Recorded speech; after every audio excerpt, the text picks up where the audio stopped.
dentro del foro filosófico en torno al Día Internacional de la Madre Tierra, quiero realizar mi disertación sobre un tema muy específico que es el de las Naciones Unidas y su compromiso con el Día Mundial de la Tierra. En definitiva, con el Día Mundial de la Pachamama. Su nombre oficial es concretamente el Día de la Tierra, como la Tierra, ese hogar olvidado en el que vivimos. Que me parece un dato importante a tener en cuenta, sobre todo con el criterio que determina el rendir un homenaje al planeta y reconocerlo como nuestro hogar común, podría decir incluso como nuestra madre, tal como se ha expresado en diferentes culturas a lo largo de la historia. Fue en la década de los años 70 cuando se comienza a desarrollar una concienciación sobre la protección del medio ambiente dentro de la agenda pública de los países que integran la comunidad internacional. Y fue concretamente durante 1970, como apunto, cuando a raíz de unas manifestaciones en contra de la emisión de gases emitidos por el parque automovilístico y sobre todo por el mal funcionamiento de algunas industrias que estaban poniendo en jaque el medio ambiente a través de estas emisiones.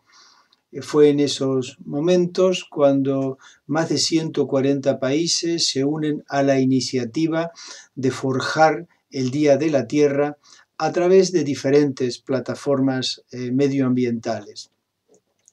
Y es en 1972 cuando se celebra, y esto es muy importante, la Declaración de Estocolmo de la Conferencia de las Naciones Unidas sobre el Medio Humano, en donde se sientan las bases para la toma de conciencia mundial y para reconocer la interdependencia que existe entre los seres humanos y el resto de las especies vivas y, en definitiva, el planeta en su conjunto. ¿Cuál es el objetivo y cómo empieza a celebrarse este Día Mundial de la Tierra, de la Pachamama? Pues será el senador estadounidense Gaylord Nelson que instaura esta fecha del 22 de abril para crear una conciencia global sobre los problemas de la superpoblación, la contaminación, la destrucción de la biodiversidad y, en definitiva, todas las grandes problemas o adversidades de carácter medioambiental, y propone al gobierno de los Estados Unidos la creación de una agencia de protección ambiental que se debería encargar de velar por la preservación de los recursos naturales, tema que es sumamente importante. Junto a él, otro también promotor de la idea del Día de la Tierra es John McConnell, que la presenta esta idea ante la UNESCO en la Conferencia de Medio Ambiente y propone también apoyar o desarrollar esta idea del Día de la Tierra. Y será también en ese año 1970 cuando el alcalde de San Francisco, Joseph Alioto, lanza una primera proclama de celebrar en distintos lugares de los Estados Unidos la idea de la ceremonia del Día de la Tierra. Será incluso en esta fecha, en el 22 de abril de 1970, cuando se suman 2.000 universidades, 10.000 escuelas, centenares de colectivos sociales, con un enorme peso, con una enorme participación de millones de personas a lo largo y ancho de los Estados Unidos, y se logra crear o llevar adelante la Agencia de Protección Ambiental, la Environmental Protection Agency, y que desarrollan además junto a esta agencia varias leyes de protección del medio natural. Y esta experiencia se va consolidando en años sucesivos, propagándose en el resto del planeta y con el apoyo de reivindicaciones ecologistas que se comienzan a oír de una manera efectiva. Y es la conferencia, decía, de Naciones Unidas sobre el medio humano del 72, de 1972, que se celebra en Estocolmo, en donde se establecen las bases de toma de conciencia mundial en relación, como decía, con la interdependencia que existe entre todos los seres vivos del planeta, entendiendo también al planeta, a la Tierra, como un ser vivo. En Naciones Unidas se lanza en 2021 un mensaje importante en la Organización de Naciones Unidas, que es la idea de restaurar nuestro planeta, restaurar nuestra Tierra, y se dice claramente, estoy citando a las Naciones Unidas, la Madre Tierra claramente nos pide que actuemos. Los océanos se llenan de plástico y se vuelven más ácidos. El calor extremo, los incendios forestales, las inundaciones, así como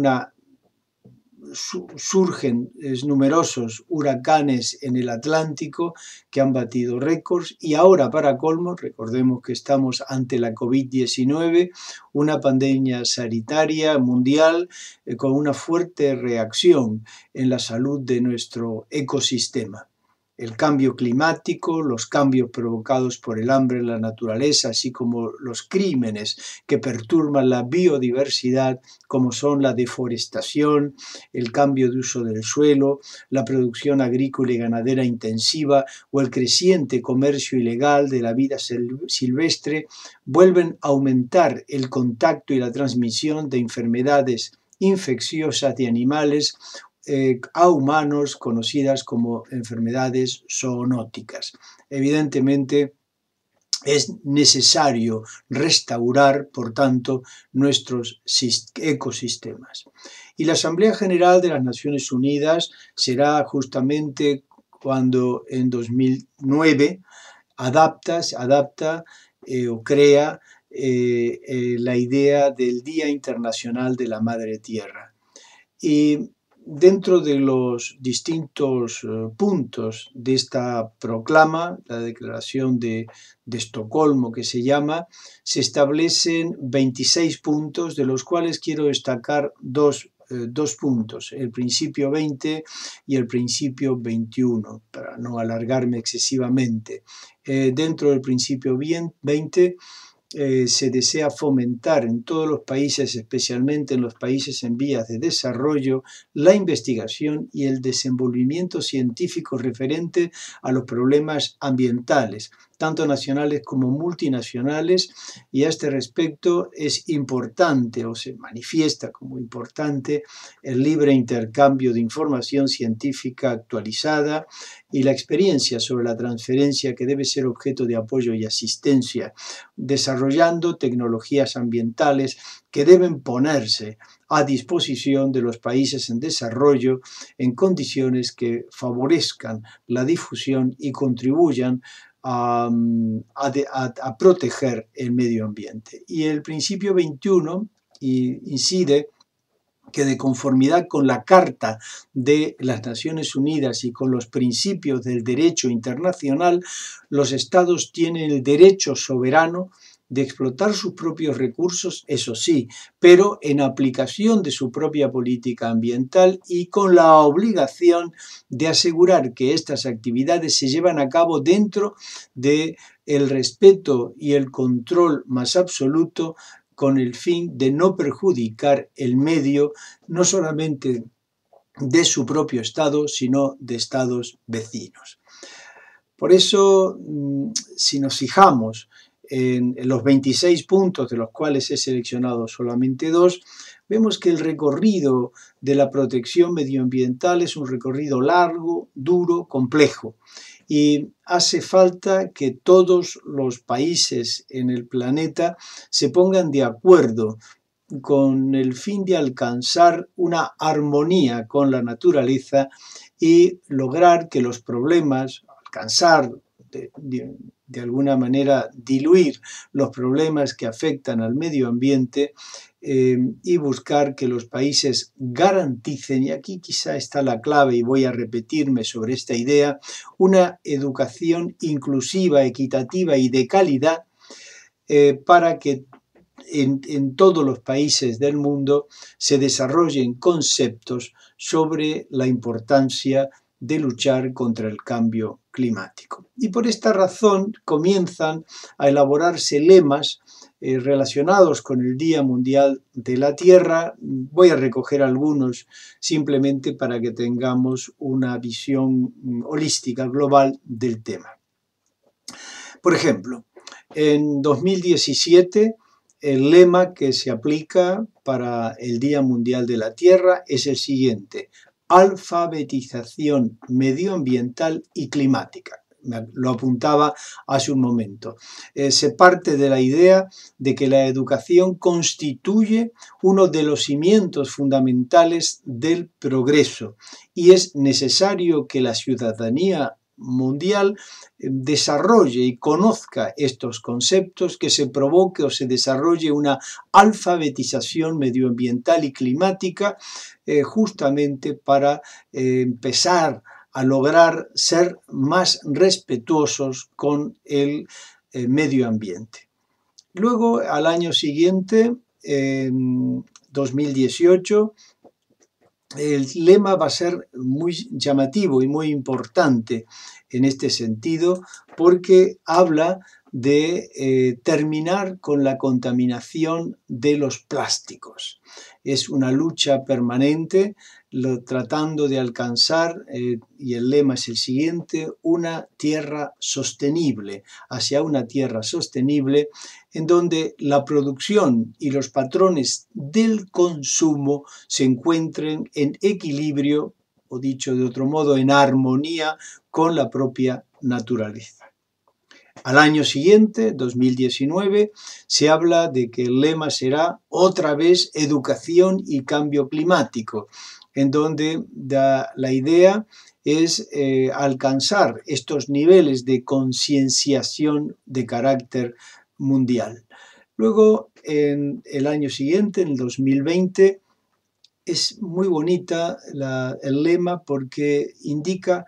cuando la Madre Tierra nos envía un mensaje. Es decir, hay muchas señales mandadas desde el planeta, de la Madre Tierra, para que actuemos, porque la naturaleza sufre incendios, suben las temperaturas de una manera alarmante, hay invasión de contaminación, invasión de langostas, por ejemplo, y ahora tenemos, para colmo, ya en 2020, el problema de la pandemia sanitaria mundial del coronavirus a través de la COVID-19. El lema del 2021, del año pasado, será entonces recuperar la tierra. Recuperemos la tierra, sigamos tomando conciencia de los recursos naturales y de su manejo para poder recuperar la tierra, y pone el foco en reducir el impacto de nuestras acciones, tanto individuales como colectivas, que repercuten dañando el medio ambiente. Hay un mensaje del secretario general de las Naciones Unidas, Antonio Guterres, en el que indica que en el Día Internacional de la Madre Tierra, estoy citándole, comprometámonos todos a trabajar con ahínco para restaurar nuestro planeta, y me gusta esta frase, y hacer las paces con la naturaleza. Ponernos de acuerdo, hacer las paces con la naturaleza. Hoy más que nunca, y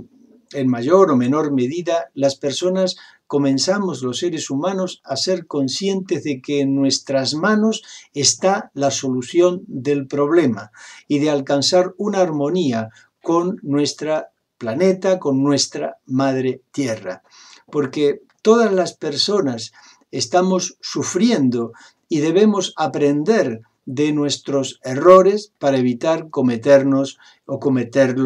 y volver a repetirlos. Tengamos en cuenta que alrededor de 1 millón de especies en el mundo vegetal y animal se encuentran en peligro de extinción. Habrá que abordar de una manera urgente medidas para que no se siga destruyendo la pérdida de los hábitats y de la biodiversidad. Por eso es importante dentro de las Naciones Unidas el Programa de Naciones Unidas para el Medio Ambiente, en donde se ha indicado algo que es muy alarmante, sobre todo en el marco de la pandemia actual, que cada 4 meses surge una nueva enfermedad infecciosa que afecta a los seres humanos y el 75% de estas enfermedades, nuevas enfermedades infecciosas, proviene de animales. Esto demuestra las estrechas relaciones entre la salud humana, ambiental y animal. Restaurar, por tanto, el planeta en donde los ecosistemas puedan funcionar correctamente. Esto va a permitir que se aumente la biodiversidad y se disminuya el riesgo de nuevas enfermedades infecciosas. Pero también, y esto tengámoslo en cuenta, se reducirá la contaminación del suelo, de los océanos, revirtiendo el impacto del calentamiento global y que es en definitiva el responsable del cambio climático que está generando sequías, hambrunas, incendios forestales, inundaciones, etcétera, y evidentemente todo esto está hablándonos de lo apremiante que significa recordarle a los líderes mundiales que vean en el cambio climático una amenaza importante a la seguridad mundial. Por eso este lema de recuperemos la tierra me parece importante, porque es un llamamiento a reducir el impacto de las acciones colectivas, pero también de la huella individual de carbono, de las acciones individuales de que cada uno de los seres humanos realiza y va generando evidentemente contaminación. Pensemos que en el mundo pierde 10 millones de hectáreas de bosque anualmente, que sería algo así como una extensión similar a Islandia, por ejemplo. 10 millones de hectáreas de bosque cada año. Y por tanto, esto obviamente genera un impacto importante y terrible. Luego, los océanos que se siguen llenando de plásticos, que se vuelven ácidos, las sequías, las hambrunas, los huracanes, los ciclones, todo esto nos recuerda la importancia de esta biodiversidad y del impacto en la misma de la vida humana y que mutuamente existe una íntima relación entre el planeta y los seres humanos.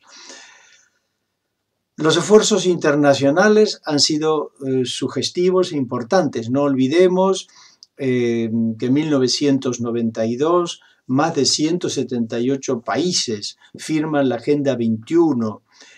la Declaración sobre el Medio Ambiente y el Desarrollo o la Declaración de Principios para la Gestión Sostenible de los Bosques en la famosa Cumbre de la Tierra celebrada en Río de Janeiro, en Brasil. También esos esfuerzos de ir creando una conciencia medioambiental van a crecer exponencialmente y esto creo que es fundamental porque Naciones Unidas en ese sentido ha hecho una labor encomiable. Más allá de las luces y sombras que se le puedan atribuir, una labor encomiable. Por ejemplo, la Cumbre de la Tierra de Johannesburgo en 2002, la Declaración en 2008 del Año Internacional de la Tierra, la Declaración Oficial de Naciones Unidas, como estamos tocando este tema, del Día Internacional de la Pachamama, de la Madre Tierra, la reunión de Río +20, donde se elabora un documento que contiene medidas prácticas para implementar un desarrollo sostenible. y las más recientes, obviamente, la Cumbre de la Tierra, la COP25, que están enfocadas al cumplimiento del Acuerdo de París, y ahora tenemos también la COP27. Pero sobre la COP20, pensemos, por ejemplo, que en 2015, la COP21, celebrada en París, se alcanza un acuerdo histórico para combatir el cambio climático y acelerar e intensificar las acciones e inversiones necesarias para un futuro sostenible con bajas emisiones de carbono. El objetivo central del Acuerdo de París fue reforzar la respuesta mundial a la amenaza del cambio climático, manteniendo el aumento de la temperatura mundial en este siglo por debajo de los 2 grados centígrados y por encima de los niveles preindustriales, y proseguir los esfuerzos para limitar aún más el aumento de la temperatura a 1,5 grados centígrados. En definitiva, un esfuerzo importante en la lucha contra las emisiones de los gases de efecto invernadero. Y para alcanzar estos ambiciosos objetivos será preciso, indudablemente, un marco tecnológico nuevo y desarrollar y fomentar la capacidad de apoyar medidas que se adopten en el marco de los países en desarrollo y en los países sobre todo más vulnerables. África es un gran problema en este sentido por el sufrimiento que tiene, en consonancia con los propios objetivos nacionales, movilizar y promocionar los recursos financieros necesarios. El Acuerdo de París, que termina en 2016, la sede de Naciones Unidas, que entra en vigor ese año, justamente plantea esta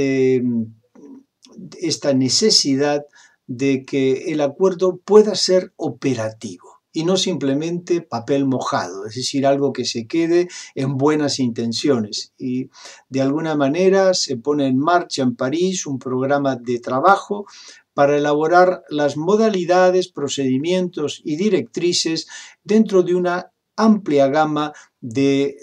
ejercicios. Por ejemplo, se crean órganos subsidiarios como el Grupo de Trabajo Especial sobre el Acuerdo de París para limitar los gases de efecto invernadero, otro, el órgano subsidiario de ejecución, otro, el órgano subsidiario de asesoramiento científico y tecnológico, que en definitiva estos distintos órganos tratan de que realmente el Acuerdo de París tenga un efecto evidente. ¿Y cómo se plantea? Pues a través de, muy por encima lo voy a decir, a través de diferentes objetivos. En el artículo 2, el objetivo a largo plazo referente a la temperatura. Por ejemplo, reafirma la necesidad de limitar el aumento de la temperatura mundial, como ya apuntada, debajo de los 2 grados centígrados. Otro punto, el artículo 4, el punto máximo y de neutralidad climática, en donde se propone alcanzar cuanto antes un punto máximo límite en las emisiones de gases de efecto invernadero. El artículo, dentro de este mismo artículo, otra idea es la mitigación, es decir, aplicar medidas nacionales que mitiguen estos efectos nocivos. Y